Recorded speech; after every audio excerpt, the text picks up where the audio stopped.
Hello, जय हिंद दोस्तों। स्वागत है आप सभी का आपके अपने YouTube channel technical with SAS में। मैं शिवम हाजिर हूँ आपके लिए मैथमेटिक्स क्लास को लेकर। दोस्तों यहाँ पे हम लोग मैथ के प्रैक्टिस सेट में आज यहाँ पर 7 सवाल लगाएंगे फिर से। पिछली क्लासों में हम लोग बहुत सारे सवालों को लगाया है और ये सभी सवालें बहुत ही इंपॉर्टेंट है। ये सब प्रीवियस ईयर आई हुई सवालें भी हैं इनमें से। तो यहाँ पे शुरू करेंगे सवाल को। अगर आपको वीडियो का क्वालिटी कम लगे तो आप वीडियो क्वालिटी अपने फ़ोन से बढ़ाइएगा, क्योंकि यहाँ से जो प्रोवाइड की जाती है वो सही क्वालिटी प्रोवाइड की जाती है। फिलहाल चलते हैं, क्लास की शुरुआत करेंगे। यहाँ पे लिखा हूँ मैंने प्रश्न। पहला प्रश्न है कि साधारण ब्याज की दर से कोई धन है जो कि 6 वर्षों में 3 गुनी हो जाती है, तो हमको दर का मान निकालना है। तो इस टाइप के सवालों को देखिएगा। यहाँ पर ना तो आपको साधारण ब्याज दिया गया है पहले शुरुआत से, धन का मान भी नहीं पता है, और फिर यहाँ पर उसके बाद 6 वर्षों में 3 गुनी हो जा रही है, ये बात कहा गया है। तो अगर हमको साधारण ब्याज पता होता तो हम नॉर्मल फॉर्मूले पे लगा लेते, लेकिन अगर साधारण ब्याज नहीं पता, इसका मतलब है ना नॉर्मल फॉर्मूले पे लगने वाली है, ना ही सवाल नॉर्मल होने वाली है। इसका मतलब ये किसी न किसी खास ट्रिक पे लगा करती है।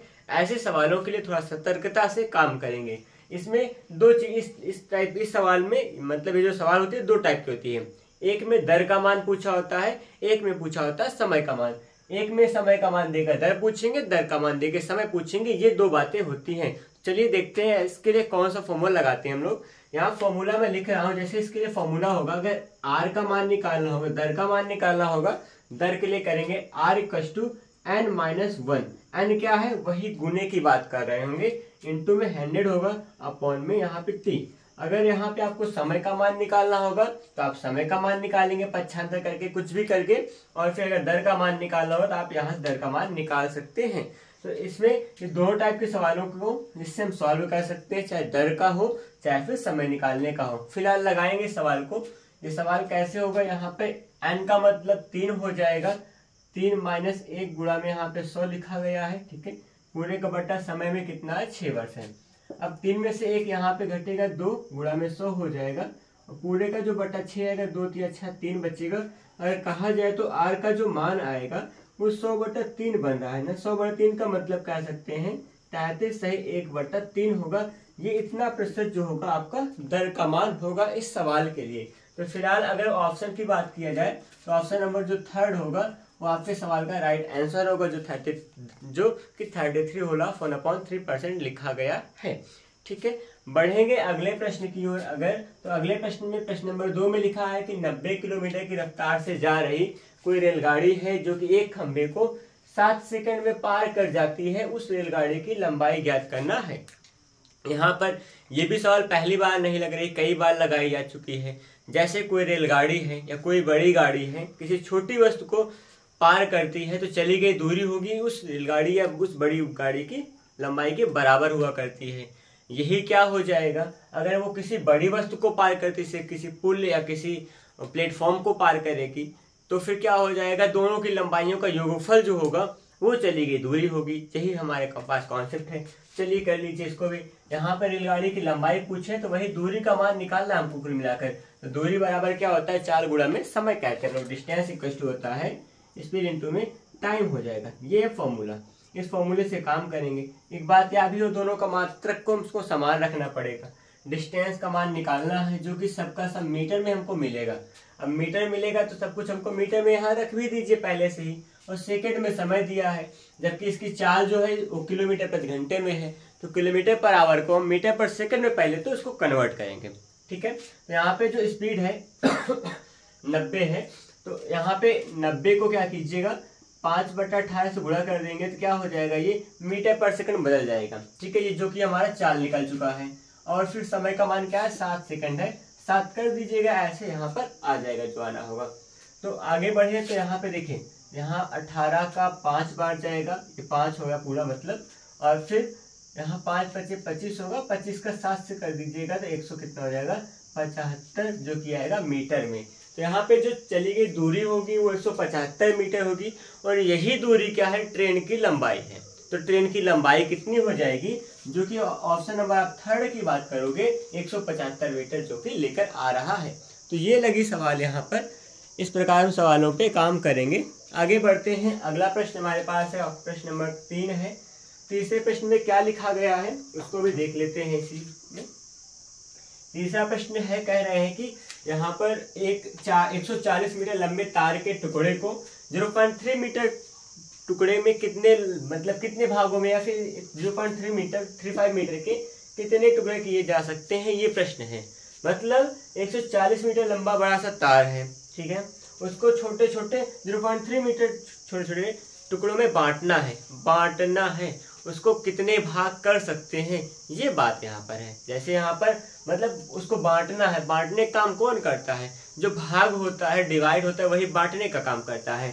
0.3 मीटर के कितने भाग कर सकते हैं, कितना भाग आएगा इसका, ये हमको बताना है। तो फिलहाल आप समझ रहे होंगे यहाँ पे 140 को यहाँ 0.35 से भाग करना है। 0.35 से भाग करेंगे तो जो भी उत्तर आएगा वो आपके सवाल का सही उत्तर होगा, ठीक है। तो आप इसका काम कीजिएगा, आप लगाएंगे, आपके पास वैसे उम्मीद है पेपर पेन तो लेके बैठे ही होंगे। तो आप क्या कीजिएगा, 140 को 0.35 मीटर से हम डिवाइड कीजिएगा और डिवाइड में जो भी उत्तर आएगा वो आप बताओगे, चाहे पहला, दूसरा, तीसरा, नौवीं कुछ भी आएगा उसको आप कमेंट में लिखेंगे क्वेश्चन नंबर 3 का आंसर, ठीक है। तो देखेंगे हम लोग इसके बाद का जो प्रश्न है 4 नंबर है। 4 नंबर में कह रहे हैं कि किसी संख्या का 4% उस संख्या के 8% से एक कम है, तो वह संख्या क्या है। मतलब किसी संख्या का 4% का जो मान है उस संख्या के 8% से एक कम है, ठीक है। तो यहाँ पर क्या करेंगे, तो वह संख्या क्या होगी हमको बताना है। फिलहाल अगर लिखा जाए तो किसी संख्या की बात कर लें, संख्या का मान हम लोग x मानते हैं हमेशा ना, x मान लेंगे। x का जो 4% है, x का 4/100 हो जाएगा, जो परसेंट है बराबर वो उसी संख्या के x के 8%, 8/100 से क्या है, एक कम है। तो इससे एक मतलब ये एक कम था ना, इसमें भी एक कम कर दे, क्या हो जाएगा, दोनों बराबर हो जाएगा, ये पर्पज होता है।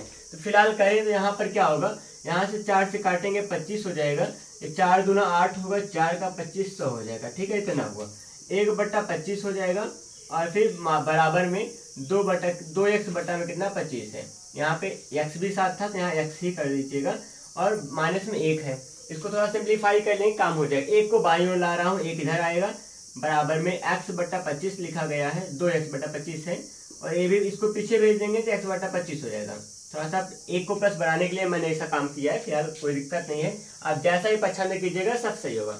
यहाँ 1 लिखा गया है, बराबर में 2x में से 1x घटेगा, x/25 होगा। वजह क्या थी, हर का मान समान था, इसलिए आंसर को आपस में जोड़ घटा लेते हैं। x का मान कितना आएगा, x बराबर 3 से गुणा कीजिएगा, 25 से कम 25 आएगा। x का मान कितना होगा, जो कि 25 आ रहा है। यहाँ पर x का कहीं भी मान जो भी ऑप्शन होगा, आपको देखिएगा इस सवाल में संख्या का मान 25 है, तो ऑप्शन नंबर सेकंड क्या होगा, इस सवाल का सही उत्तर होगा। ये लगी सवाल आपकी, ठीक है। तो फिलहाल करेंगे काम। तो अगला प्रश्न हमारे पास है, अगला प्रश्न है जो कि 5 नंबर है। 5 नंबर के लिए काम कीजिएगा। 5 नंबर में लिखाया है कि 400 रुपया मूलधन पर कितने वर्षों में 5% वार्षिक ब्याज की दर से साधारण ब्याज 100 रुपया हो जाएगा। अब ये यहाँ पे मतलब साधारण ब्याज का मान 100 रुपया है, तो फॉर्मूला आराम से कर लीजिएगा। साधारण ब्याज बराबर क्या होता है, मतलब भाषा में लिखूंगा, सिंपल इंटरेस्ट SI बराबर क्या होगा, PR/T/100 होता है। सबसे आसान सा फॉर्मूला, बेसिक फॉर्मूले पे लगाने की सवाल। साधारण ब्याज का मान 100 रुपया है, बराबर मूलधन कितना है, 400 रुपया मूलधन है, P का मतलब 400 है, R का मतलब कितने वर्ष पूछा है, R का मतलब 5% दिया गया है, वर्ष समय पूछा गया है, बटा में 100 हो जाएगा। एक काम कीजिए, ये W कैंसिल हो जाएगा, 5 चौके 20 होगा और 20 नीचे आएगा तो 20 पंचे 100 5 बार जाएगा, तो T का जो मान आएगा वो कितना होगा, 5 वर्ष हो जाएगा। सही समझ में आया ना, 5 चौके 20 होगा, 20 हर में आएगा तो 20 पंचे 100 5 बार काटेगा 100 को, तो यहाँ पे T का जो मान आएगा 5 वर्ष होगा। तो ऑप्शन नंबर क्या कह देंगे, थर्ड जो होगा इस सवाल का सही उत्तर होगा। ऐसे लगी। आगे बढ़ेंगे, आगे अगर हम लोग बढ़े तो सवाल नंबर 6 है। 6 की क्या बात है, वैसे 6 नंबर में यहाँ पे लिखा है कि 1 रुपए का साधारण ब्याज जो हो जाए 80 वर्षों में 4.40 रुपया हो जाता है, तो वार्षिक दर ज्ञात कीजिए। ये देखिए यहाँ वर्षों में इतना हो जा रहा है, साधारण ब्याज का जो मान है, ब्याज का मान कह रहे हैं ना, इसका जो ब्याज होगा वो इतना हो जा रहा है, तो ब्याज वाले फॉर्मूले लगाएंगे फिर से। तो ब्याज बराबर क्या होगा, वही फॉर्मूला SI PR/T में क्या होगा, 100 हो जाएगा। लगा दीजिए इसी पे, साधारण ब्याज 4.4 रुपया हो रहा है, 4 रुपये 40 पैसा हो रहा है, बराबर टी का मतलब मूलधन 1 रुपया था, समय का मान 80 वर्ष था, दर का मान नहीं पता था। यहाँ पे 80 बट्टा में क्या कर दीजिएगा 100 कर देंगे। एक काम कीजिए, हर तिरछा गुणा करेंगे, इसका यहाँ तिरछा गुणा कीजिएगा, क्या बन जाएगा, ये 440 हो जाएगा पूरा पूरा, ये बट्टा में क्या होगा 80 आ जाएगा नीचे, बराबर में आर हो जाएगा। इसको हल करते हैं, 1 0 0 कैंसिल हो जाएगा, ठीक है। उसके बाद क्या बचेगा, 4 दूना 8 होगा और फिर 4, वैसे 8 से पूरा नहीं जाएगा ना, और ऐसे 8 आधे थोड़ा ही काट दीजिए, 4 दूना 8 होगा और फिर 11 चौके 44 होगा। तो आर का जो मान आएगा क्या होगा, आर बराबर 11/2। इसको और लिख सकते हैं तो क्या होगा, 2 चौके 8 ना 2 पंचे 10, 1 11/2, 5 सही 1/2 हो जाएगा। इतना कुछ होगा। तो यहाँ पे ऑप्शन कोई मिल रहा हो तो देख लीजिए, वैसे ऑप्शन कोई नहीं मिलेगा तो कहते हैं क्या हो जाएगा, ये नॉन ऑब्जेक्ट हो जाएगा, कहानी खत्म हो गई। इतना सा हुआ ना, एक बार फिर से क्लियर कर सकते हैं चेक करके। यहाँ पे 8 का 80 PRT मतलब बट्टा में 100 होगा, 00 4 40 हो जाएगा फिर, और फिर 80 था बट्टा में आएगा, 4 दूना 8 होगा, 11 चौके 44 हो जाएगा, 11/2 होगा,